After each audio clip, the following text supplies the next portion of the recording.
Бүсийн оншилгын эмчилгээний төвийн дэргэдэх хүүхдийн клиникийн амбулаториор сүүлийн 2-7 хоногийн хугацаанд өдөртөө 80-аас 100 гаруй хүүхэд үзүүлсэн мэдээ байна. Эмнэлэгт хандсан хүүхдүүдийн дийлэнх нь уушигны завсар эдийг өргөсүүлдэг, шүүх натай амьсгал үүсгэдэг, РС вирус болон амьсгалын дээд замын коронавирусын халдвар, нүд нуугтаж, нулимс гоожих, нүдний салстыг гэмтэх шинж тэмдэг илэрдэг аденовирусын халдварууд давамгайлж байгааг эмч мэргэжилтнүүд онцоллоо.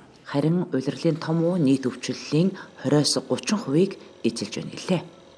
Амбулатороор өглөө орой хүлээн авах яаралтаас нийлээд 130-140 хүүхэд өршлүүлж байгаа. Үүнээс нэг 10 гаруй хувь нь л хэвтэж эмчилүүлж байна. Хүүхдэд цогцлон тохиолж байгаа өвчин бол аденовирусын халдвар буюу нүд нуугдах, халуурах, ханиалах, хавсарсан тийм ханиад шугнаар өвдөж байна. Бас тэгээд өсвөр насны хүүхдүүд улирлын сэрүүсж байгаатай холбоотой нэмгээ хувцаслалт энэ төр тоололтой холбоотой өсвөр насны хүүхдүүд бас их өвчлөж ирж байна энэ удаад бол.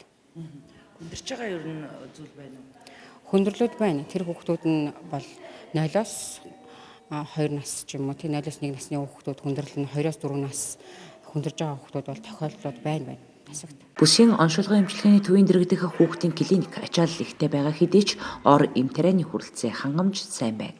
Өнөөдрийн байдлаар 50 ортой хүүхдийн эмнэлэгт 40 гаруй хүүхэд хэвтэн эмчилүүлж байна. Хэвтэн эмчилүүлэгчдийн тухайд тэгээс 5 насны хүүхдүүдийн өвчлөл зөнхөлж байгаа гэлээ. Томоогийн улирал эхэлсэн учраас хүүхдүүдэд сургууль цэцэрлэгээс халдвар авч байна. Тиймээс эцэг их асран хамгаалагчид бага насны хүүхэддэд тавих анхаарлаа нэмэгдүүлэх, шим тэжээлтэй хоол хүнс хэрэглүүлж эмч мэргэжилтнүүдийн зөвлөгөөг хэрэгжүүлбэл вирусын өвчлөл хөнгөн үед идэх боломжтой гэдгийг ч мөн хэлж байлаа. Түүнчлэн онцон шаардлагагүй бол бага насны хүүхдүүдийг гадуур авч явахгүй байх, халдвар хамгааллын дэглэмээ сайтар мөрдөж, анхан шатны урдчлан сэргийлэлтийг цаг тухай бүртэн хэрэгжүүлэн ажиллах нь чухал гэдгийг эмч мэргэжилтнүүд зөвлөж байна.